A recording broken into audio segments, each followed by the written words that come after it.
just because someone knows you the longest doesn't necessarily mean that they know you the best. You should know you best. You should know what is the actual truth, and the more that we give power to these outer voices, the more we lose touch with our inner voice, which is the true voice. Hey guys, welcome back to my channel. If you're new here, hi, my name is Ellie Jane. Today we're going to be talking about not taking things personally. And this is something that I've been struggling with for a while, but it's something that I'm actively working on. Recently, I posted a video about cognitive dissonance, and I really thought that this video was going to reach a lot of people that, resonated with that and understood it. I was hoping people would share their stories about how they kind of snapped out of cognitive dissonance or realized what that looked like in their lives. But it ended up reaching a lot of other people who didn't understand what it was or just had opposing opinions. I totally respect that every single person on this planet is going to have a different opinion and not everyone's going to agree with me. It would be completely naive for me to think so, or even egotistical to think so. But some of these comments were pretty harsh and almost personal sounding, like they were really trying to get under my skin type of thing. I was just walking around the store when I received these notifications. I saw these comments and I'm like, what is going on? What are they talking about? And I read the whole thing, and in that moment, my heart started racing. I just felt like a little attacked, like my ego was bruised a little bit. My initial instinct was just to respond right away and just express this emotion that I was feeling in that moment of just being a little touched. And I think the reason why it touched my ego a bit is because these comments were kind of echoing in my brain as I was walking around the store, and I started to feel self-doubt and should I be talking about this type of stuff on my channel? Should I not express my opinion? A lot of these thoughts, looking back now, it's ridiculous to even think that. We all have the right to express how we feel, express our beliefs, our thoughts. KT snapped me out of it. I texted him in that moment and I was like, there's these people commenting on my video and they're just saying negative things, and he snapped me out of it and he said, whether or not they agree with you, they're still giving you energy. It's not positive, it's not negative, it just is. I have tried to remind myself of that. Of course, my YouTube journey has been very long.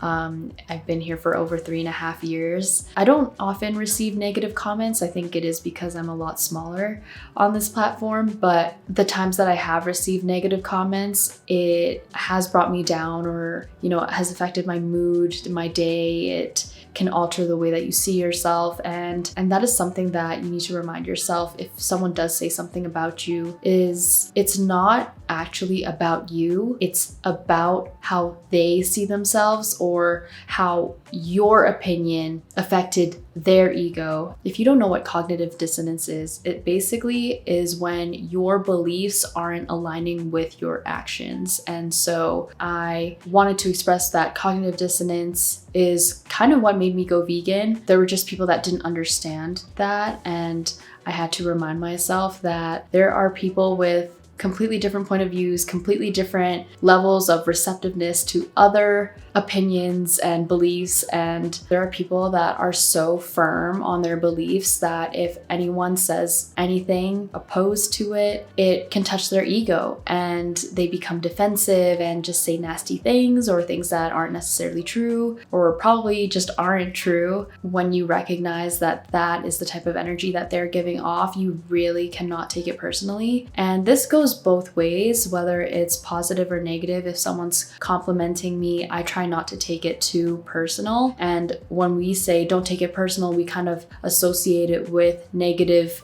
comments, but it definitely applies to positive comments too. If someone says something really, really positive about me and I approve of that comment, you kind of train your mind to accept validation from people, whether it's a good comment or a bad comment. And the more that you do this, the more that you allow the opinions of other people to define your self-worth. In order to prevent that, you really need to find that from within, regardless of what people are saying or not saying about you. Real happiness comes from your own love for yourself. Going back to people giving their opinions or comments about you, it's a lot harder to dismiss these opinions when it comes from people that are closest to you, because usually the people that are closest to you are the people that have known you longest. And so when you hear something from a sibling or a parent or a friend, a best friend, and they say something that may be negative, you may make this agreement in your mind that, yeah, that's true because they've known me the longest, so that must be true.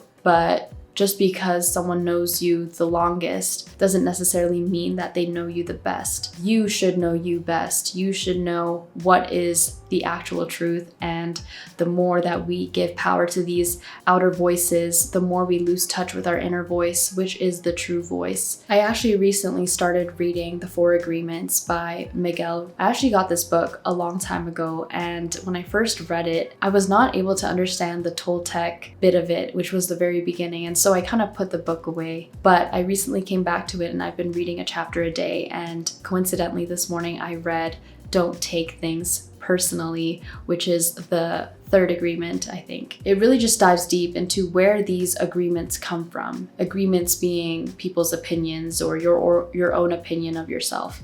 Where do these thoughts come from? And when we're children, we're very malleable. We're like clay. So we look up to our parents, our teachers, our mentors, our friends. We watch shows and movies, and we have all of these voices and perspectives shaping our own perspective. And as we get older, we start to realize like, okay, maybe I don't agree with everything that I've learned from this person. And then you have to deal with the discomfort of discovering what exactly that is. Like, what is your true viewpoint on this matter? I think naturally we are uncomfortable with change, and that's why a lot of people stay the same, because they don't want to face that fear of being different. Because when you're different, you're not only dealing with the discomfort of changing within yourself, but also other people's discomfort with your change. And I think a great example of this is with celebrities when they're child stars and they have all these young people looking up to them. And as they get older, there's a bunch of people like, oh, you're different, you're not the same anymore, you talk different, you act different.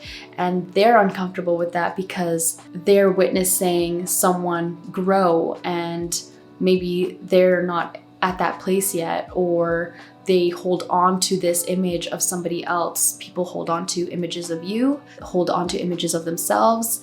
And when there is something different there's something that kind of triggers them and is either threatened by their growth or by their insight, their view of the world. That's why you can never take things too personally, because at the end of the day, it has nothing to do with you. And I'm definitely not saying that I'm perfect at pushing away other people's opinions, because there are times, when people will suggest, oh, maybe you should do this differently or whatever. Sometimes I can get a little defensive, but next time that happens and you kind of catch yourself feeling that defensive emotion coming up, take a moment to just pause and think, I don't have to explain myself. I don't necessarily agree with what they're saying. I understand it, but I don't have to express my opinion all the time and explain myself and explain my choice, because not everyone's gonna get it. That's totally okay. I think the best way to reduce those moments is to understand who you can talk to about certain things. Like, I wouldn't necessarily go to a friend for this type of conversation, but I would go to my mom for this conversation, or my dad, or my partner. There are certain things that you understand you can't just speak to everybody about. It's just a waste of your energy because they're not gonna be receptive to what you're saying. And you definitely want to understand who those people are, what you can talk about with them, to not only save yourself from the negative energy that is going to be thrown your way, but to also save them from exerting that type of energy. Maybe one day they'll be receptive to hearing what you have to say and not get defensive about it because they want to know more or learn more. But anyways, if you guys enjoyed this video, please give it a thumbs up. It helps so much more than you know. At this point of recording, I am so close to being monetized, but my subscribers will exceed the watch hours that I need. So the more you thumbs up or comment or share, the more that this video gets shared to more people that YouTube thinks it will align with, and that will just get me closer to my dream, which is making money doing things that I love, which is capturing, sharing, and just challenging myself creatively and mentally. So I would really appreciate it if you engage with this video in any way, shape, or form. Thank you for being here with me, and I'll see you guys in the next video. Bye.